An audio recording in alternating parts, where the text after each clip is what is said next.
और इस बीच PM Modi Hyderabad house पहुंच गए हैं। आपको तस्वीरें वहां की दिखा दें।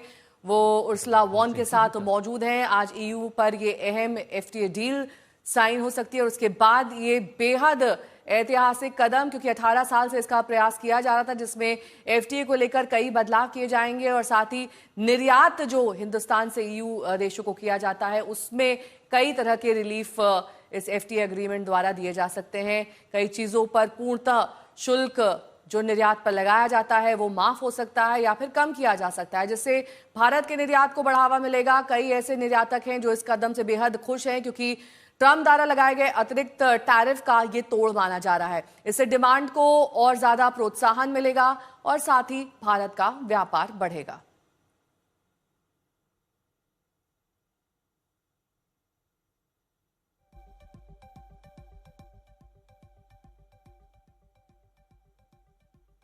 कल भी उर्सुला वॉन गणतंत्र दिवस की परेड में मौजूद थी और आज हैदराबाद हाउस की ये तस्वीर हम आपको दिखा रहे हैं। और इसी हैदराबाद में दरअसल कई महत्वपूर्ण समझौते किए जाते हैं और आज भी उसमें एक नया अध्याय जुड़ने वाला है।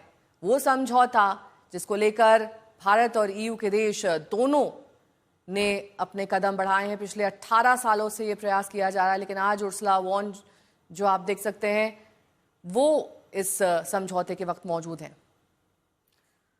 प्रणय उपाध्याय हमारे साथ, हमारे सहयोगी इस वक्त जुड़ चुके हैं। एक नया इतिहास प्रणय ये, और ये जो डील हुई है इसमें कौन कौन सी बातें सील हो गई?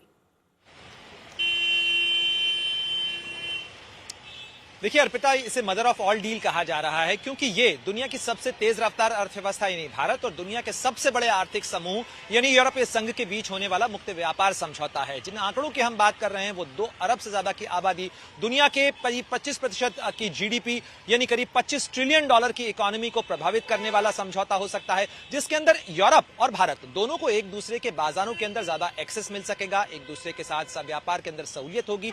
और ये समझौता अर्पिता एक ऐसे समय में आया है जब दुनिया के अंदर एक जबरदस्त उथल पुथल देखने को मिल रही है, चाहे जियोपॉलिटिकल टेंशंस की हम बात करें या जियो इकोनॉमिकल टर्बुलेंस की हम बात करें। ऐसे में जबकि टैरिफ्स लगाए जा रहे हैं, मार्केट इकोनॉमीज एक दूसरे के खिलाफ प्रोटेक्शनिज्म का इस्तेमाल कर रही हैं, ऐसे में भारत और यूरोप एक दूसरे के साथ साझेदारी बढ़ा रहे हैं जिसके अंदर रोजगार के अवसर बढ़ेंगे। हम जिन आंकड़ों की बात कर रहे हैं उसके अंदर यूरोप के अंदर करीब 8 लाख नौकरियां भारत के साथ होने वाले करीब $180 अरब के कारोबार पर निर्भर हैं। साथ ही भारत के अंदर करीब 3 करोड़ से ज्यादा की जो रोजगार हैं वो यूरोप के साथ होने वाले करीब $180 अरब के कारोबार पर निर्भर हैं। और आंकड़ा ये बताता है कि ये जो व्यापार है इसे $200 अरब से ज्यादा बढ़ाया जाना है, खासतौर पर इस मुक्त व्यापार समझौते के बाद। यानी जाहिर तौर के ऊपर भारत के अंदर न केवल यूरोप से आने वाले कई उत्पाद ज्यादा बेहतर तरीके से उपलब्ध हो सकेंगे, सस्ते दामों पर उपलब्ध हो सकेंगे, इसके अलावा रोजगार के अवसर भी बढ़ सकेंगे। ऐसे समय में जबकि भारत के कामगारों को, भारत के उद्योगों को जरूरत है कि बेहतर तकनीक मिल सके, साथ ही बेहतर निवेश आ सके और साथ ही उन्हें अपने उत्पादों के लिए बेहतर बाजार मिल सके। यूरोप के बाजार के अंदर भारत से जाने वाले चमड़ा हो, चाहे जेम्स एंड ज्वेलरी हो, भारत का टेक्सटाइल हो, उसके लिए जो टैरिफ अभी तक लगाए जा रहे थे उनके ऊपर काफी कमी आएगी। यानी भारत के उत्पाद ज्यादा बेहतर तरीके से यूरोपीय संघ के बाजार के अंदर बिक पाएंगे। इसके अलावा हम रक्षा और सामरिक क्षेत्र के अंदर भी नई साझेदारी की तरफ देख रहे हैं, जो अब से थोड़ी देर बाद मेरे पीछे जो आप हैदराबाद हाउस का गेट देख रही हैं, ये हैदराबाद हाउस वो जगह है जहां पर 16वीं भारतीय यूरोपीय संघ शिखर सम्मेलन होने वाला है। प्रधानमंत्री Narendra Modi, Ursula von der Leyen और एंटोनियो कोस्टा इसके अंदर मौजूद होंगे। साथ ही दोनों तरफ के प्रतिनिधिमंडलों के साथ में कई व्यापक मुद्दों के ऊपर चर्चा होगी। और जैसा कि अब से थोड़ी देर पहले प्रधानमंत्री मोदी ने कहा कि ये न केवल मदर ऑफ ऑल डील्स है बल्कि ये दोनों देशों के बीच में एक लोकतांत्रिक साझेदारी का भी नमूना होगा। यानी केवल अर्थ के क्षेत्र में ही नहीं बल्कि मूल्यों के क्षेत्र में भी किस तरीके से भारत और यूरोप एक नई नजीर पेश कर रहे हैं। ऐसे समय में जबकि टैरिफ लगाए जा रहे हैं, ऐसे समय में जबकि दुनिया में काफी उथल पुथल है, ये दोनों क्षेत्र इस समय में क्यों पास आए हैं उसको समझने के लिए ये देखना होगा कि आखिर दुनिया में हो क्या रहा है।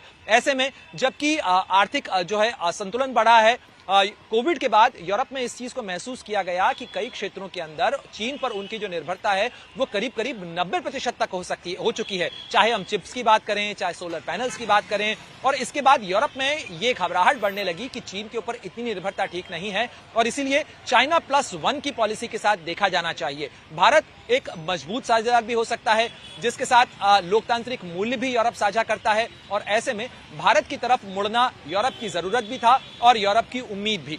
और इसके बाद 2022 के बाद जैसे इस समझौते की गाड़ी ने रफ्तार पकड़ी, उसके बाद आज हम उस जगह पर खड़े हैं जहां पर भारत और ईयू के बीच में, यूरोपीय संघ के बीच में आपसे कुछ देर पहले प्रधानमंत्री नरेंद्र मोदी ने देश की अर्थव्यवस्था को लेकर क्या कुछ कहा, सुनिए। बहुत बड़ा एग्रीमेंट हुआ है। दुनिया में लोग इसकी चर्चा मदर ऑफ ऑल डील्स के रूप में कर रहे हैं। ये समझौता भारत के 140 करोड़ लोगों और यूरोपीय देशों के करोड़ों लोगों के लिए बहुत बड़े अवसर लेकर आया है। ये दुनिया की दो बड़ी इकोनॉमीज के बीच तालमेल का एक शानदार उदाहरण बना है। ये समझौता ग्लोबल जीडीपी के करीब 25% और ग्लोबल ट्रेड के करीब 1/3 हिस्से को रिप्रेजेंट करता है। ये समझौता ट्रेड के साथ साथ डेमोक्रेसी और रूल ऑफ लॉ के प्रति हमारे शेयर्ड कमिटमेंट को भी सशक्त करता है। साथियों, ईयू के साथ हुआ ये फ्री ट्रेड एग्रीमेंट ब्रिटेन और एफ्टा समझौतों को भी कॉम्प्लीमेंट करेगा। इससे ट्रेड और ग्लोबल सप्लाई चेन दोनों को मजबूती मिलेगी। मैं भारत के नौजवानों को, सभी देशवासियों को इसके लिए बहुत बहुत बधाई देता हूं। ये समझौता आपके लिए बहुत सहायक सिद्ध होगा। साथियों, इस ट्रेड डील से भारत में मैन्युफैक्चरिंग को तो बल मिलेगा ही, साथ ही सर्विसेज से जुड़े सेक्टर का भी और अधिक विस्तार होगा। ये फ्री ट्रेड एग्रीमेंट दुनिया के हर बिजनेस, हर इन्वेस्टर के लिए भारत पर कॉन्फिडेंस को और मजबूत करेगा। साथियों, भारत आज हर सेक्टर में ग्लोबल पार्टनरशिप पर बहुत अधिक काम कर रहा है। मैं अगर एनर्जी सेक्टर की ही चर्चा करूं तो यहां एनर्जी वैल्यू चेन से जुड़े हुए अलग अलग क्षेत्रों में निवेश की बहुत संभावनाएं हैं। आप एक्सप्लोरेशन का ही क्षेत्र ले लीजिए।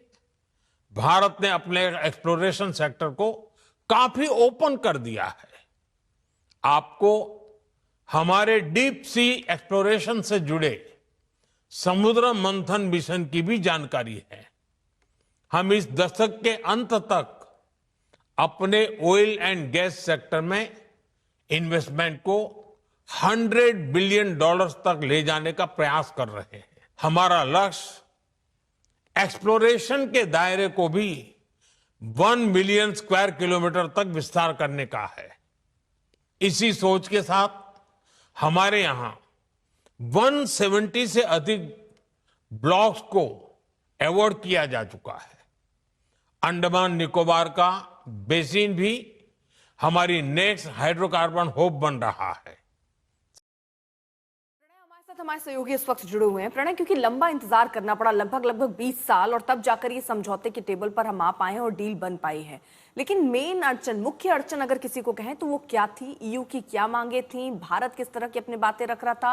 और हम ये माने कि हर उन मुद्दों पर बातचीत और सहमति बन गई है या कहीं बात अटकी हुई लग रही? देखिए, आमतौर पर जैसे कहा जाता है हमारे यहाँ पे कि हर समय हर चीज का एक योग होता है और समय आने पर वो चीजें होती हैं। वो समय अभी क्यों आया? अभी इसलिए आया क्योंकि अब यूरोप को भी इस चीज का एहसास हुआ कि वो कमजोर जमीन के ऊपर खड़े हुए हैं। चीन पर उनकी निर्भरता उनके लिए घातक साबित हो सकती है। बहुत ज्यादा किसी भी एक देश पर निर्भरता जो है उस लिवरेज को वेपनाइज किया जा सकता है। ये एहसास यूरोप को हुआ और इसलिए यूरोप को ये लगा कि भारत एक बड़ा और मजबूत साझेदार हो सकता है। साथ ही हम जिन आंकड़ों की बात कर रहे हैं, 2 अरब से ज्यादा की आबादी इससे प्रभावित होती है। यूरोप को यह लगता है कि भारत के साथ ये साझेदारी न केवल उन्हें विकल्प देगी बल्कि उनकी तकनीक के लिए एक नया और बड़ा मजबूत बाजार भी देगी। क्योंकि देखिए, अगर आप ईवी टेक्नोलॉजीज की बात देखें या ग्रीन टेक्नोलॉजीज की बात करें तो वो चीन में उनके लिए बड़ा बाजार इसलिए नहीं हो सकता है कि चीन खुद इस चीज का बहुत बड़ा निर्यातक है। भारत को तकनीक की जरूरत है। बाजार के सिद्धांत जो हैं वो लेन और देन पर चलते हैं, मांग और आपूर्ति से संचालित होते हैं। यहां पर मांग और आपूर्ति का जरा आप तराजू देखिए, भारत के पास में आबादी ज्यादा है, टैलेंट ज्यादा है, मैन पावर ज्यादा है। यूरोप के साथ पास इस चीज की कमी है। यूरोप के पास तकनीक है, यूरोप के पास निवेश के साधन है। भारत को निवेश और तकनीक की जरूरत है अपनी मैन्युफैक्चरिंग को बढ़ाने के लिए। यानी हर लिहाज से ये एक विन विन की साझेदारी हो सकती है। लेकिन अभी तक ये मामला रुका क्यों था? क्योंकि एग्रीकल्चर का क्षेत्र ऐसा था। इससे पहले तक जब हमने देखा कि 2012-13 के अंदर ये बातचीत रुकी थी, तो उसके अंदर बहुत सारी ऐसी चीजें थी जो लेबर रिफॉर्म से जुड़ी हुई थी, क्योंकि यूरोप के अंदर इंटेलेक्चुअल प्रॉपर्टी राइट हो, ह्यूमन राइट के इश्यूज हों, उनके लॉज ऐसे हैं, उनके नियम ऐसे हैं जिनके अंदर सुधारों की जरूरत थी, मार्केट ओपनिंग अप की जरूरत थी। 2014 के बाद आप देखें तो सरकार ने बहुत सारे व्यापक सुधार किए हैं, नया लेबर कोड लागू हुआ है, इसके साथ साथ बाजार के अंदर जो है जाबा खोला गया है बाजार को। इससे रास्ता आसान हुआ है यूरोप के लिए साझेदारी बढ़ाने का। और इसके बाद अगर आप देखें तो 2022 में कोविड के संकट के बाद में यूरोप की घबराहट बढ़ती है। अमेरिका में टैरिफ की तरफ से लगाए जाने वाले टैरिफ के बाद यूरोप की उलझन बढ़ती है और रूस यूक्रेन जंग के बाद में वहां पर अनिश्चितता बढ़ती है और इसके कारण भारत के साथ साझेदारी आज यूरोप को सबसे मजबूत विकल्प नजर आ रहा है।